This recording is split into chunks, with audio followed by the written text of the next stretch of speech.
అందరికి నమస్తే. మొన్న చెర్లపల్లిలో విజయశాంతి వాళ్ళ బిడ్డ కూతురు యాక్సిడెంట్ మీరంతా ఫాలో అవుతున్నారు కదా. 6 days అయింది. కొన్ని అనుమానాలు సమాజం నుంచి లేకపోతే పోలీస్ డిపార్ట్మెంటు కొన్ని అనుమానాలు రేజ్ అవుతున్నాయి. అసలు ఇప్పటిదాకా ఎందుకు అనేది తెలియదు, రీజన్ తెలిస్తే సమాజం ఎందుకో రీజన్ తెలుసుకోవాలనుకుంటుంది. నిజంగా ఈ ఈ ఇన్సిడెంట్లో అసలు ఎందుకు ఇట్లా చేసిండ్రు, ఎందుకు వీళ్ళ వెనుక ఉన్న కథ ఏందో తెలుసుకోవాలని సమాజం ఎదురు చూస్తుంది. వాళ్ళకేం తెలియదు, వీళ్ళు వాళ్ళకి పరిచయం లేదు, వాళ్ళు వీళ్ళకి పరిచయం లేదు. కానీ ఒక అన్నీ ఉన్న కుటుంబం, ఇద్దరు చదువుకుంటున్న పిల్లలు ఒక సీసీటీవీ ఫుటేజ్ పంపించారు. నిన్న ఒక సీసీటీవీ ఫుటేజ్ 8 నిమిషాల సీసీటీవీ ఫుటేజ్ వచ్చింది. అది వచ్చిన తర్వాత కొన్ని విషయాలు అర్థమైనాయి. ఈ మధ్యకాలంలో వాళ్ళ భర్త, వాళ్ళ తమ్ముడు, ఇంకా రకరకాల మనుషులు మాట్లాడిన తర్వాత కొన్ని అనుమానాలు బయటకు వచ్చినాయి. అసలు ఏం జరిగింది, ఏమైందో ఇది రైల్వే పోలీసులు ఆ కోణంలో అయితే తేల్చలేరు. రైల్వే పోలీసులు ఎంతసేపటికి రైల్వే కేసులు, ఇట్లాంటి కేసులు చాలా చిన్నగా చూస్తారు రైల్వే డిపార్ట్మెంట్. అసలు దీన్ని పెద్దగా పట్టించుకోరు వాళ్ళు. ఇది లా అండ్ ఆర్డర్, దీని వెనుక రీజన్స్ తెలుసుకోవడానికి లా అండ్ ఆర్డర్కి ట్రాన్స్ఫర్ చేసే అవకాశాలు ఉన్నాయని చెప్తున్నారు. బహుశా ఆ ట్రాన్స్ఫర్ చేస్తే కొంచెం మ్యాటర్ వచ్చే అవకాశం ఉంది. ఆల్రెడీ రైల్వే పోలీసులు బోడుపల్ల వాళ్ళ ఇంటికి కూడా పోయి ఇచ్చిండ్రంట. అక్కడ కూడా వాళ్ళకి ఏం క్లూ దొరకలేదు. సరే, ఫస్ట్ నేను ఆ సీసీ ఫుటేజ్ చూసిన తర్వాత ఏమనిపించింది, ఆ సీసీ ఫుటేజ్లో ఇంపార్టెంట్ ఏముందో మీకు చెప్తా. అంతకన్నా ముందు సబ్స్క్రైబ్ చేయండి, షేర్ కూడా చేయండి. ఇది సీసీ ఫుటేజ్. మనకు చెర్లపల్లి రైల్వే స్టేషన్ ఎంట్రీ దగ్గర నుంచి లాస్ట్కి వాళ్ళు పట్టాలు దిగిపోయి ఇక నడుచుకుంటూ పోతుంటారు ఎప్పుడో మిడ్ నైట్. అక్కడ దాకా ఈ సీసీ ఫుటేజ్ మనకు కనిపిస్తుంది. మీకు ఫస్ట్ ఇంకో ఇక్కడ ఎంట్రీ అవుతున్నారు,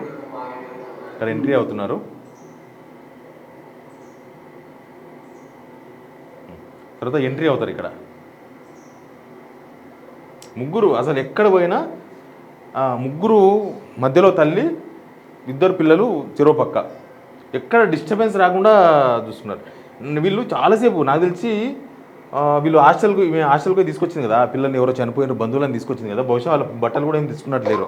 మామూలుగా ఇంటికంటే బట్టలు తెచ్చుకుంటారు. ఇతను ఎక్కడ నడుచుకుంటూ పోయిండు, వీళ్ళిద్దరిని ఇవ్వడారు, మళ్ళీ కలుస్తారు. ముగ్గురు కలిసి ఇక లిఫ్ట్ దగ్గరకు వచ్చారు. లిఫ్ట్ ఎక్కిపోతారు. మొత్తం చూసినారు. ఎందుకో నేనండి వీళ్ళు స్టేషన్ చూడడానికి తిరగలేదు. ఆమె ఆ పిల్లల్ని మానసికంగా సిద్ధం చేసేందుకు తిరిగేట అనిపించింది నాకు. అంటే వాళ్ళిద్దరికి పిల్లల్ని, ఒక చావు అనేది చాలా ధైర్యం కావాలి. బతకనికే ఈజీగా బతకొచ్చు ఏనన్నా, కానీ చావు అనేది చావడానికి చాలా ధైర్యం కావాలి. బతకనికే ధైర్యం అవసరం లేదు, ఏనన్నా బతకొచ్చు, ఎట్లన్నా బతకొచ్చు.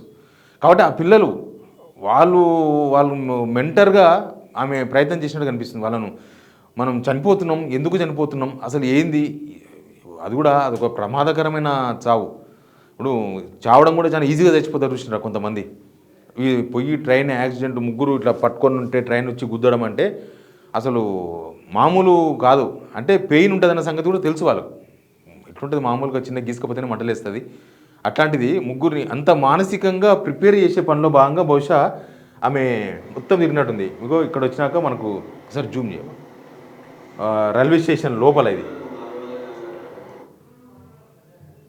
నడుచుకుంటూ పోతూ ఉంటారు. ఎవరు పట్టించుకుంటారు ఈ సమాజంలో. వాళ్ళు ఎందుకు వచ్చారో వాళ్ళకి మాత్రం ఏం తెలుస్తుంది. ముగ్గురు ఎక్కడ చూసినా ముగ్గురు సేమ్ యాంగిల్, ఎక్కడ ఇంత మిస్గారు.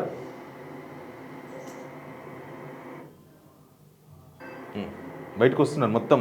ఇక ప్లాట్ఫారం దిగి పట్టాల మీదకి వెళ్ళిపోవాలన్నమాట. ఇక మాట్లాడుతూనే ఉన్నారు. ఎవ్వరు చేతి వదలలేదు. ఇద్దరు, తల్లికి అక్కడ ఒక పక్క బిడ్డ, ఒక పక్క కొడుకు, ఇద్దరు ఇలా చేతులు పట్టుకొని నడుచుకుంటూ పోతున్నారు. వాళ్ళు ప్రిపేర్డ్ మొత్తం. కొద్దిగా ఈ ప్రిపరేషన్ విషయంలో వీళ్ళ మదర్ చెప్పింది వాళ్ళ బిడ్డ ఈజీగా వినేసింది. ఆమె ఇక ఎందుకు, ఏమిటి, ఎలా ఏం లేదు. వాళ్ళ మదర్ ఏం చెప్తే అది జనకే ఆమె బాగా ప్రిపేర్ అయిపోయింది. ఆమె క్వశ్చన్స్ కూడా అడగలేదు. అప్పుడప్పుడు వాళ్ళ కొడుకే అప్పుడప్పుడు ఏదో క్వశ్చన్స్ అడుగుతూ ఉన్నాడు, ఏదో మాట్లాడుతూ ఉన్నారు, ఏదో చర్చలు నడుస్తున్నాయి. వాళ్ళ బిడ్డతో చర్చలు లేవు. వాళ్ళ బిడ్డ ముఖ్య నడుచుకుంటూ పోతుంది అంతే. వాళ్ళ కొడుకు మాత్రం కొంచెం వద్దమ్మా అని చెప్పిండో, బహుశా ఎందుకు మనం ఇట్లా కాదు, మనం వేరేలాగా పోదాం అన్నాడా, లేకపోతే వాళ్ళ అమ్మ చెప్పిన దాన్ని వ్యతిరేకించిండా, వద్దు మనం చావద్దు అన్న యాంగిల్లో ఏమైనా మాట్లాడిండా, ఏం చర్చలు జరిగిందో తెలియదు. పోతుండ్రు. ఇంకా మొత్తం తిరుగుడు. ఇంకా ఇక్కడ చూడండి, ఎవ్వరు లేరు, జనమే లేరు ఇక్కడ. వాళ్ళు ముగ్గురు ఇవ్వడరు, లాస్ట్ అనమాట ఇది. లాస్ట్ అని ఇవ్వడరు, ఎవ్వరు లేరు, మనుషులు లేరు. అర్ధరాత్రి ఎవరు ఉంటారులే మనుషులు, కానీ పోతున్నారు. మూమెంట్ ప్రిపేర్డ్, ఇంకా అయిపోయింది. ముందు వాళ్ళ మదరే పోతుంది చూడండి, ముందు వాళ్ళ మదరే పోతుంది, వెనుక పిల్లలు పోతున్నారు.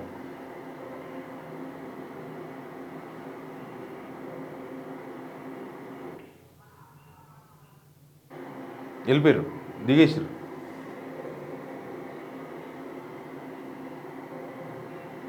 ఒక ట్రైన్ కూడా పోతుంది. ఇగో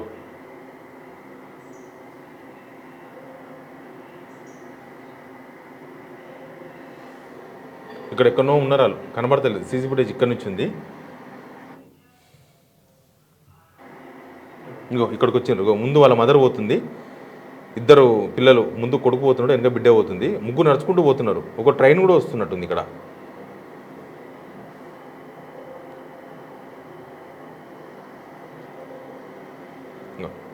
సేమ్ అక్కడ పట్టుకొని ముగ్గురు నడడానికి స్పేస్ ఉండదు కాబట్టి ఇట్లా పోతున్నారు. ఇక ఇదే విజువల్ మొత్తం లాస్ట్ వరకు ఉంటుంది. ఇంకో నడుచుకుంటూ పోతున్నారు. ఇగో రివర్స్ చేసి మళ్ళీ అదే ఫ్రంట్ చేస్తారు. నడుచుకుంటూ పోతున్నారు. ముందల మదరు, కొడుకు, బిడ్డ అన్ని పట్టాల మధ్య నుంచి నడుచుకుంటూ పోతుంది. ఒక ట్రైన్ పోతుంది అక్కడ. వాళ్ళు ఇట్లా ఇక్కడ నుంచి చెర్లపల్లి బోర్డు కనిపిస్తుందా, ఇక్కడ నుంచి దాదాపు 1.5 కిలోమీటర్న్నర 2 కిలోమీటర్లు నడుచుకుంటూ పోయారట. మొత్తం ప్రిపరేషన్. వాళ్ళ మదర్ ప్రిపేర్ చేసుకుంటుంది. ఎవ్వరు కూడా ఈ కాలంలో సద్దం పాట ఎవరు రారు. వాళ్ళని ప్రిపేర్ చేసింది మెంటల్గా. ఏం ప్రాబ్లం వచ్చిందో తెలియదు. ఇక్కడ అందరూ మంచిగానే మాట్లాడుతున్నారు, అందరూ స్వీట్గా మాట్లాడుతున్నారు. వాళ్ళ భర్త, వాళ్ళ తమ్ముడు అందరూ ఏం లేదు అంటారు. ఏమి లేకుండా అయితే ఒక నిండు జీవితాలు, ఒక 3 జీవితాలు అయితే తీసుకునే అవకాశం ఉండదు. అసలు దుబాయ్లో ఆయన ఏం చేస్తాడో, ఆ దుబాయ్ ఎందుకు పోయిండో, దుబాయ్ పోవద్దు అన్న సంఘర్షణ ఏమైనా జరిగిందా, లేకపోతే ఇంకేమన్నా ఫ్యామిలీలో మోసాలు జరిగినాయా? ఈ కాలంలో అవేగా జరిగేటివి. అందరూ వన్ సైడ్ అయిపోయి ఏమన్నా ఫైనాన్షియల్గా మోసాలు చేసిండ్రా? కరెక్ట్గా వాళ్ళు ఎంచుకున్న డేటు 31 నాడు వాళ్ళ ఆయన బర్త్డే. 31 నాడే సంఘటన జరిగింది. 27 28 వాళ్ళ పెళ్లి రోజు ఉన్నట్టుంది. కరెక్ట్గా 31 రోజు వాళ్ళ బర్త్డే, వాళ్ళ భర్తది. ఆయన కూడా కొంచెం, వాళ్ళ భర్త సురేందర్ రెడ్డి అంత కమ్యూనికేషన్ ఉన్నట్టుగా కనిపిస్తలేడు. వాళ్ళిద్దరూ అమ్మకే దగ్గర, నాకు విషయాలు తెలియదు కొన్ని విషయాలు అని మాట్లాడుతున్నాడు. వాళ్ళ బిడ్డతో ఎప్పుడో 28 నాడు మాట్లాడిన అంటున్నాడు. కొడుకు రోజు ఎప్పుడు ఆ సంక్రాంతి రోజు మాట్లాడిన అంటున్నాడు. దీనిలో ఉంది రీజన్ లేకుండా అయితే ఎవరు అంత తొందరగా, అది కూడా ఏ కష్టం లేకుండా అయితే ప్రాణం తీసుకోరు. మనం సీసీటీవీ ఫుటేజ్ చూసినాక మనకు అర్థమైంది కదా, వాళ్ళు చాలాసేపు డిస్కస్ చేసి తీసుకున్నారు. ఆమె అయితే ఫైనల్గా ఆమె ముందే డిసిషన్ తీసుకున్నది. అసలు చెర్లపల్లి రైల్వే స్టేషన్ ఎందుకు ఎంచుకున్నారో కూడా తెలియదు. అందుకే చాలా డేంజరస్ చావు కూడా మంచిగా రావాలంటారు కదా, డేంజరస్ చావుని ఎంచుకున్నారు వాళ్ళు. దీనిలో చెర్లపల్లి రైల్వే స్టేషన్ అనేది ఒకటి. అది మొత్తం ట్రైన్ పోతే ఎట్లుంటుంది మనుషుల బాడీలు, అట్లాంటి ప్లేస్ని ఎంచుకున్నారు. దీనిలో చాలా లోతైన ఇన్వెస్టిగేషన్, రైల్వే పోలీస్ ఇన్వెస్టిగేషన్ చేస్తే ఏం తెలియదు. రైల్వే పోలీసులు దీన్ని అంత సీరియస్గా తీసుకోరు. దాంట్లో చాలా జరుగుతాయి. ఎవరో ట్రాన్స్ఫర్ అయిపోగానే కేసు తీసి మూలకు పడేస్తారు.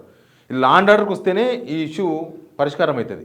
ఇప్పుడు హాస్టల్లో పిల్లలకు, ఇప్పుడు వాళ్ళ పిల్లలు హాస్టల్లో ఉన్నారు కదా, వాళ్ళు కూడా వాళ్ళ ఫ్రెండ్స్కి ఏం చెప్పలేదు. సడన్గా ఎవరో చనిపోయినారు అంటే వచ్చేసిండ్రు అంతే. వాళ్ళు బట్టలు కూడా తెచ్చుకోలేదు, ఎంబడి వచ్చేసిండ్రు. ఏదో పాటు కారు ఎక్కేసిండ్రు, తీసుకొని వచ్చేసింది. డైరెక్ట్ చెర్లపల్లి రైల్వే స్టేషన్ 11:45 కల్లా చెర్లపల్లి రైల్వే స్టేషన్. అక్కడ నుంచి దాదాపు 2 గంటలు, 2 అవర్స్. ఆ 2 గంటలే చాలా కీలకం. ఆ 2 గంటలు వాళ్ళు డిస్కస్ చేసి ఫైనల్గా పోయినరు, పట్టాల మీదకి పోయినరు. ఇక సమాజం అయితే తెలుసుకోవాలని చూస్తున్నది. దీన్ని లా అండ్ ఆర్డర్ పోలీసులకు ఇస్తే చాలా విషయాలు క్లారిటీ వచ్చే అవకాశం. దీనిలో ఏదో ఉంది అంటే దీనిలో ఏదో ఫ్యామిలీ పోర్షన్ ఉందేమో అనిపిస్తుంది నాకు. ఫ్యామిలీలో ఎవరు ఏం కథ అనేది మనం ఏం చెప్పలేం, పోలీస్ ఇన్వెస్టిగేషన్ జరగకుండా. కానీ ఏదో డబ్బులు తీసుకొని మోసం చేసిండ్రా, లేకపోతే వాళ్ళ ఆయన దుబాయ్లో రమ్మంటే వస్తలేడా, సరిగ్గా కమ్యూనికేషన్లో ఉన్నట్టుగా కనిపిస్తలేరు, దుబాయే వద్దనుకుంటున్నారా, ఆమెకు మంచి జీతము, మంచి శాలరీ, మంచి ఉద్యోగము, పిల్లలు మంచి చదువుకుంటున్న టైం, మొత్తం ఖర్చులను ఆమెనే పెట్టుకున్నట్టున్నది. అక్కడి నుంచి ఏం డబ్బులు పంపించారో లేదో తెలియదు. ఏదో దీన్ని తేల్చాల్సిన అవసరం, సమాజం యాంగిల్లో తేల్చాల్సిన అవసరం ఉంది. ఎందుకంటే సమాజం తెలుసుకోవాలనుకుంటుంది దీనిలో ఇట్లాంటి ఈ మధ్యకాలంలో చూడలేం మనం. ప్రతి దానికి ఒక రీజన్ ఉంటుంది. దీనికి రీజన్ కనిపిస్తలేదు. ఏదో బలమైన రీజనే ఉంది దీనిలో. ఆ బలమైన రీజన్ అనేది తెలవాల్సిన అవసరం ఉంది. Please subscribe.